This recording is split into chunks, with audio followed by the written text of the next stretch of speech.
Welcome back to the Chōten Podcast, everybody, where we talk to the leaders and innovators shaping the future of business, and we explore how AI is transforming the way companies sell, scale, and train their teams. Today, I'm joined by Kim Barnes. Kim is known for being the CEO and founder of Barnes & Conti Associates, and she has also written a book. So, Kim, thank you for joining. I really appreciate you being on the show. Thank you. Happy to be here. So, Kim, tell us a little bit about Barnes & Conti. What made you read? Well, I had been working internally as an organization development professional, and I decided I needed to go do some things on my own. And I always had done a few, but that was getting more interesting to me, and I found a really good business partner. And so we started, as you said, in 1985, eons ago, and we put together the clients that each of us had been working with, and then began doing business. Hired a couple of people and got going. So tell us a little bit about your work. What do you do at Barnes & Conti? Our focus is on leadership, and in particular on the skills that you need when you are a leader, whether formally or informally. So these are human interaction skills. One of our most popular programs is exercising influence, which is something that we all have to do, but as a leader, it's essential. We teach about negotiation. We teach about taking intelligent risks as part of a group of things having to do with creativity and innovation. We teach about leading innovation. So a lot of the kinds of skills that they didn't teach you in engineering school or even sometimes in business school, but that you find that you need when you are suddenly confronted with the fact that you are a leader and there are people that are following you, or you'd like them to. Well, one of the main things that, is a common theme on this podcast is what makes a good founder? What makes a good leader? So in your opinion, what do you think is really the thing that separates a good founder, a good leader from those who eventually sizzle out and burn? Well, I think a good founder has to have a good idea. You have to have some sense of this is true of leaders as well. You have to have a sense of where it is you want to go and why people should want to go there with you. So if you don't have something that you're heading for or moving toward or want to achieve and accomplish, there's nobody behind you. Okay. So I think that's part of it. I think another part of it is being truly interested in people and in the people that work for you and the people that work with you and the people that you work for. You can't fake that. I mean, you have to actually be interested in who they are and what they can do and what they want to accomplish and what their talents are and what scares them and what delights them. It can't just be on the surface. You really have to be deeply interested. Right. Right. And you bring up a really good point about being interested in the people who work for you, your clients, everyone involved. And I feel like there's a common theme that we might see in founders and people who get into these leadership roles or see some sort of success, that they forget about that aspect of it all. They forget about the people, they forget about who's really the one putting in the work, right? So what would you kind of say to the people who are finally starting to see that success in order to keep them grounded and keep them focused on the people involved? Well, you need to stay interested both in what you're trying to achieve and in the people that you want to help you achieve it. So if you lose interest in either one, you're going to fail. It's that combination. You need both of those. That's a good way to put it, right? Yeah. Awesome. So you obviously, you mentioned you started your business back in 1985. It's 2025, so you guys have been running for quite some time. Tell us, what's different? What's been the biggest sort of shift or change for you in that time period?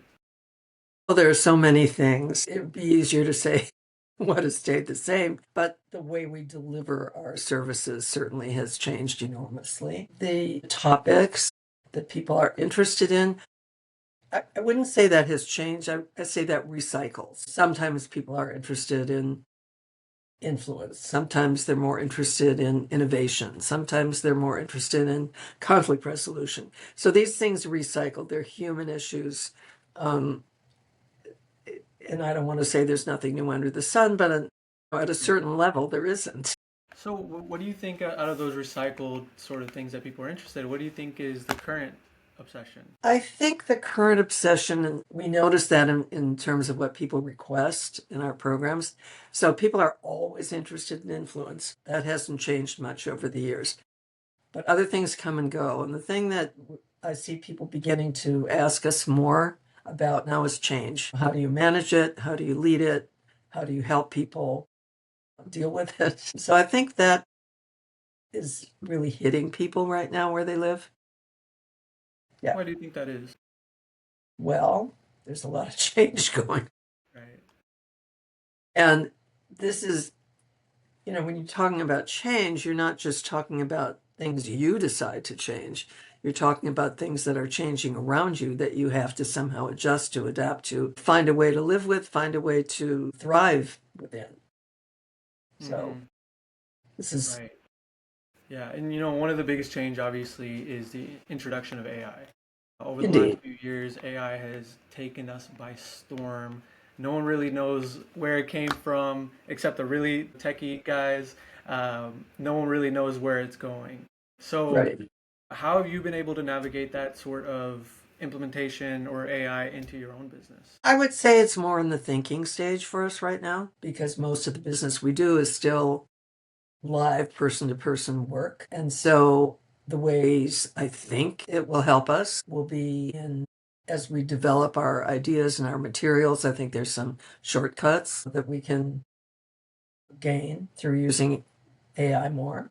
So where we used to Google stuff, we now have a deeper well, let's say, to bring up ideas and work and research and so forth. So that's one way. I think anything that can help us think about how to help people gain human skills, even though it's not a human that's doing it, I think is going to be useful. So right now I'm thinking of it more as a way of shortcutting, making things easier for us. I know there are a lot of people that are concerned that it will replace us. I have a little more faith in humanity than that. Yeah, I still think in some ways we are at least emotionally more intelligent than AI is absolutely. going to be in the next few years, although that's probably coming too. Yeah. Yeah. I think you bring up some really great points. I think one of the big things with AI is that there is no human touch there. The best use of AI right now is to automate the Yeah, manual tasks, the minutia, the stuff that no one exactly. really wants to do, so Yeah. that we can focus on the things that we really want to do, right? For you specifically, it's to train more people in leadership. For me, it's, I'm a sales guy, so I would love to help salespeople take back more time so that they can get bigger commission checks and things of that nature. With that being said, obviously there's that fear of being replaced by AI. And maybe in the beginning, I think, as far as I can sort of see, is I think maybe in the beginning there will be people who get replaced by AI. And I think those people are going to get back. Like, we're going to have to bring humans back into the fold of Oh, things. yeah. Once we start to realize what AI is really meant for, like right now we're trying to figure out how AI can replace every single role or function in the business. Yeah. We're going to eventually realize that AI is meant to do the stuff that we don't want to do. We still need humans to do all the stuff that we want to do, right? So I think that's really important when it comes to AI and just people in general. The human touch will always be there. So I hope so. yeah, I have faith in I have faith in humanity. I, enjoy the connection that I have with people on the podcast, people I speak to on sales calls. So I have that faith in humanity. I think there's probably a bubble that will be burst at some point in terms of like everything trying to be being replaced, but we'll make our way back. Well, yes, I think people are going to try a lot of things, and some of them will work, and some of them will be very disappointing, and there will be people available to do what AI Right. can't do. Yeah, there's one AI tool that a buddy of mine, his name is Garrett Campbell, great guy. He created a tool called Objectionly. Objectionly listens to call recordings for salespeople and gives immediate feedback on here's where you did good, here's where you can have some improvement. and it'll send a manager a copy. And the manager Mhm. will then, now the manager knows, rather than having to watch the sales call themselves or do generalized training, the manager can now focus one on one on, like, okay, this specific rep needs this specific rep needs this. So I think those are the ways that AI can be incredibly helpful in the day to day. But at the end of the day, that AI tool is not going to replace the sales manager, right? So it's really great there. Have you guys implemented anything into your businesses currently with AI? Not formally. I think everybody uses it for their own purposes, development, and I a writer as well, and I'm thinking about how I can use it, although I'm not actually using it. But I've done very little with it at this point, and I'm at a point in my career where I don't know how deeply I want to go into it. Yeah, that's actually a great point, especially with writing. I feel that a lot of people are starting to realize everything's starting to sound the same. Yeah. Everything sounds AI now. It's pretty easy to pick up on something that's written by AI or edited by AI. So as a writer, what do you see are maybe the potential drawbacks of AI? Well, writing depends a lot on inspiration. Okay. And inspiration literally means breathing in. It means taking things that you don't even often know exactly what they are, but they come into your mind and they do their thing, and out comes some kind of idea, some kind of story. And I don't think AI is up to that yet. So the idea of using AI to do some research, fine. Using AI to even maybe help you sketch something out, I think that's fine. I'm not doing that yet, but I probably will at some point. But in terms of ideas, inspiration, innovation, I don't think that's coming from AI. It's coming from the human mind Yeah. for Are a there long time. anything is there anything in your current business that you actually do think AI could help out a lot with that you haven't been implementing yet? Probably. Do you have anything that comes to mind? I know a lot of founders, they know they have certain issues that AI could probably help, but they don't know what those issues are. Well, there's a lot of research that we do throughout the organization, sometimes looking for where our next market should be, looking for what skills people are looking for. Right now, we Google it, or use other means to search through the literature and find out what people are saying, what people are thinking. And I imagine that AI can do some of that work for us, Yeah, make it a little easier. So that's one place where I think it can save time and be useful. absolutely. Absolutely. So I want to ask you a question about, when you first started to, and the difference now. Would you say it's harder to start the same type of business that you are running right now in 1985 or 2025? That's a little hard for me to speculate on that. I think in some ways it's easier because we have more ways to communicate with people and to reach people. We've spent a lot of time putting ourselves out there and getting connected to other people. So we probably have a better mail list than we did in 1985. Yeah.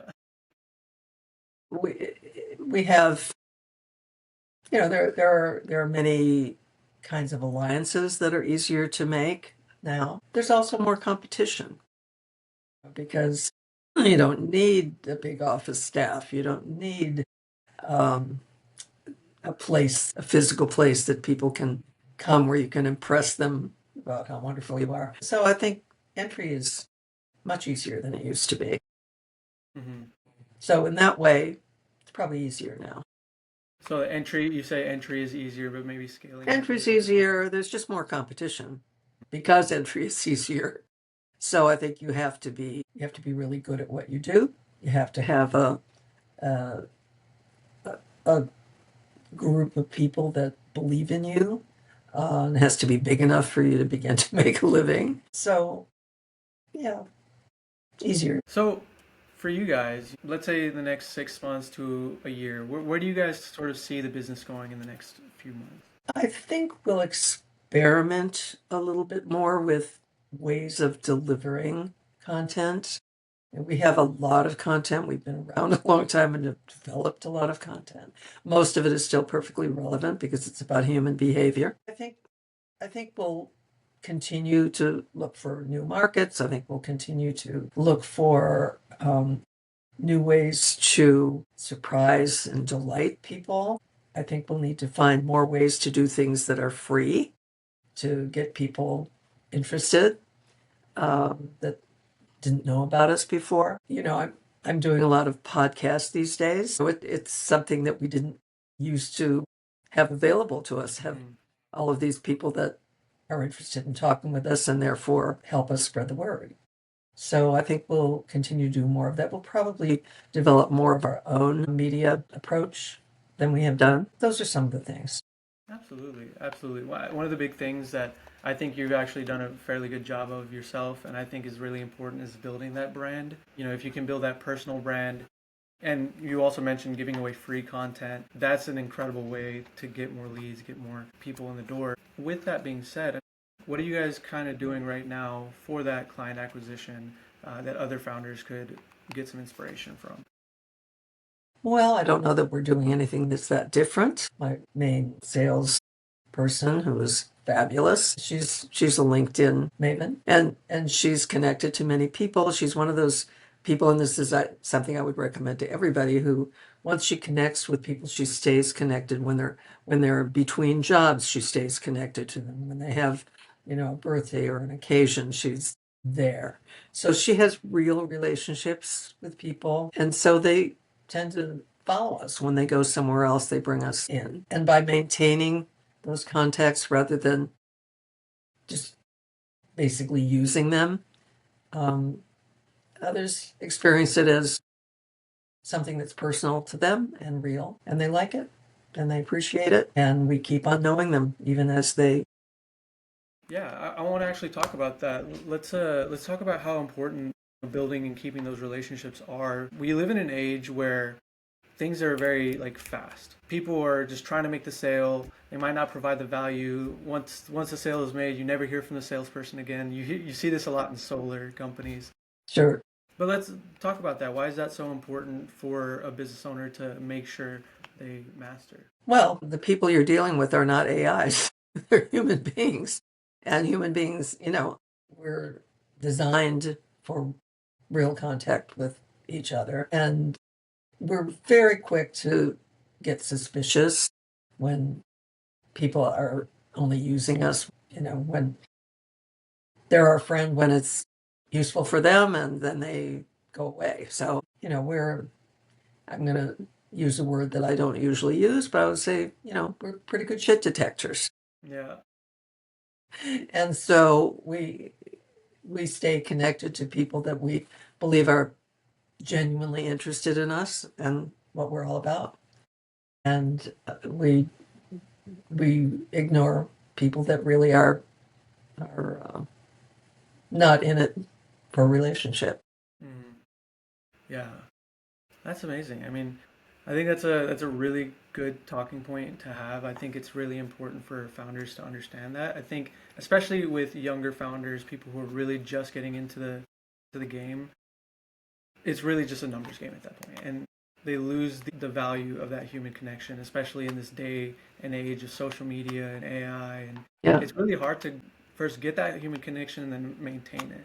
So it is really important to keep that important in the business. So as far as your personal philosophies go, what is something that you would sort of hope to impart on a new founder that you think is really important for them to know and maintain in their business? People need to be able to use their talents and their interests in the work that they do.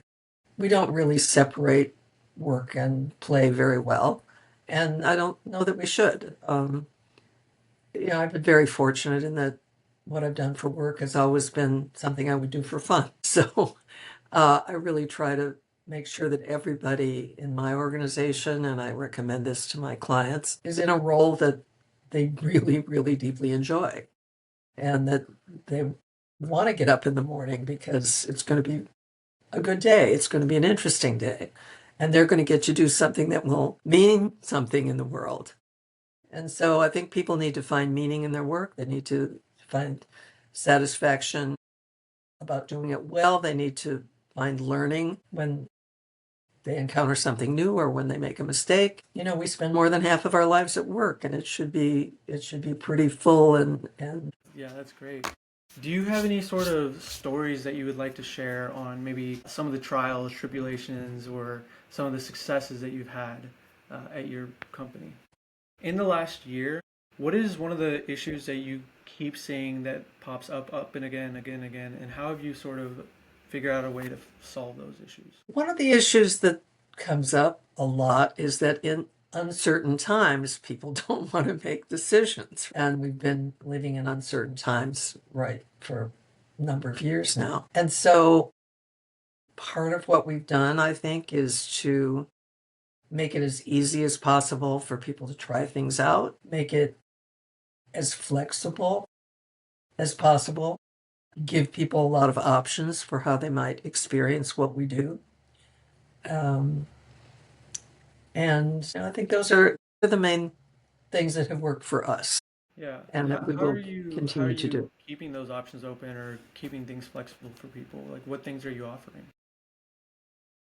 We offer them different ways that they can do our programs. You can do it in a classroom, you can do it online, you can do it in one session, you can do it in 3 sessions. So you can do part of it individually to prepare online and then bring that into the group. You can do one-to-one follow-up coaching with another person in the class or with one of our instructors. So there are many different things that we can offer in terms of how you can learn, how you can continue your learning. We do coaching with some of the topics. So it's not saying we're going to, you know, we're going to help you get better at everything, but we're going to help you get better at influencing. We're going to help you get better at resolving conflict.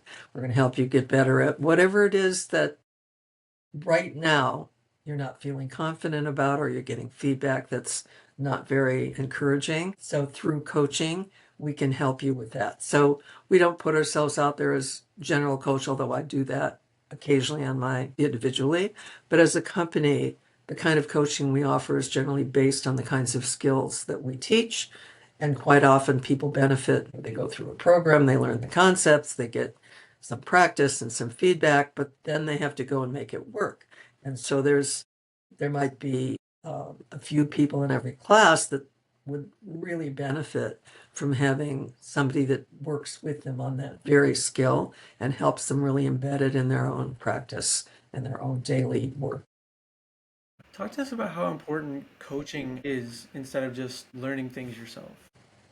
I mean, I can think I've learned a lot of things from studying Spanish right now, just for no particular reason except that, it's sort of good for the brain at this stage of life.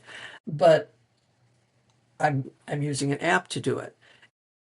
Until I work directly with somebody who is a native Spanish speaker, I'm not going to get the best feedback. So I'm not going to improve that much. And so it's, you know, working with other people means you're going to get some feedback. Is what I'm intending to do landing the way I want it to, or am I having a different impact, better or worse, than what I thought? So in order for me to embed a new skill or new practice, I need to know how it's landing. Okay. I'm talking about behavioral skills here, although it's probably true of other skills as well. So I need somebody to say, that really worked for me. Or, you didn't seem sincere when you did that. So until I have that feedback, and, in the most normal of days, people don't tell you those things. Even if you ask them, you'll usually get something, oh, that was great, or, But if you want real specific feedback that can help you develop, you really need to enlist somebody to take that role for you. And that person may be called a coach, or that person might be your spouse or partner. That person might be your friend, colleague. But when they're doing that, when they're giving you that feedback, that encouragement, that support, as well as that critique, they are being a coach for you. They don't have to have, an official designation from some academy, they're doing it. I mean, it's nice if they have that, but Yeah. we can do that for each other as well. Awesome.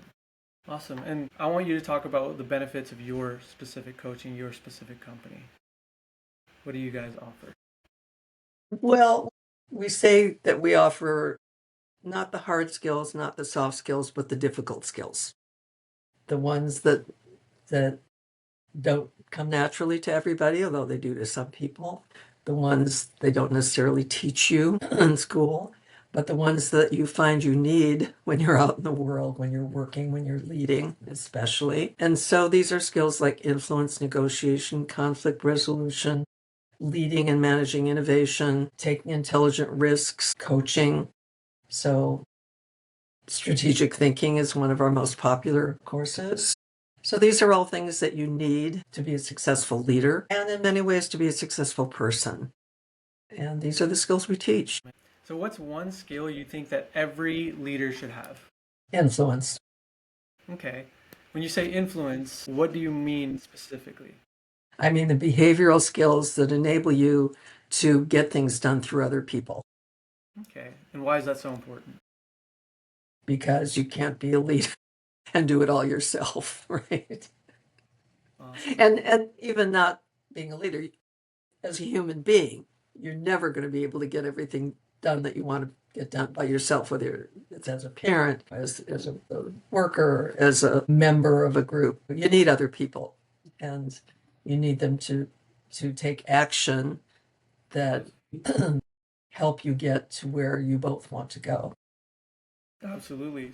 So by the way, we're not talking about coercion. We're not talking about manipulation. We're talking about the open use of influencing skills to do things that both parties are going to be interested in and supportive of. Absolutely. So what would you say to somebody who's new to this, who wants to hone in their skills of influence? What would you say is the first place to start? First thing that they need to do? I have a pretty good book you might want to read. Let's And we have exercise. it's called Exercising Influence, Making Things Happen at Work, at Home, and in Your Community. Awesome. You can find it on Amazon. And we have a wonderful class that people can take. We have open programs a few times a year, or you can bring it into your organization. We do it all over the world. We do it in several languages, and we still hear from people that took the class many, many years ago. We've been doing it for, many tens of years, and it stays with you. Once you learn those skills and you get the feedback that it's working and you're achieving what you want to achieve, you really keep them, you keep developing them. And so I'm really proud of what we've accomplished, and I'm really happy that it's a skill that's out in the world that people are using, and they're using it to do good things. Amazing. So we can find your book on Amazon. Where can we find your company? Barnes and Conti is at www.barnesconti.com. Awesome. Well, Kim, I had a great conversation today. I had a great time speaking with you. Thank you very much for joining the show. And for those of you guys listening, if you guys have any topics that you would like us to cover, or you have any guests you'd like me to speak with, please drop them down in the comments below. Kim, thank you so much. You are very welcome. I enjoyed myself.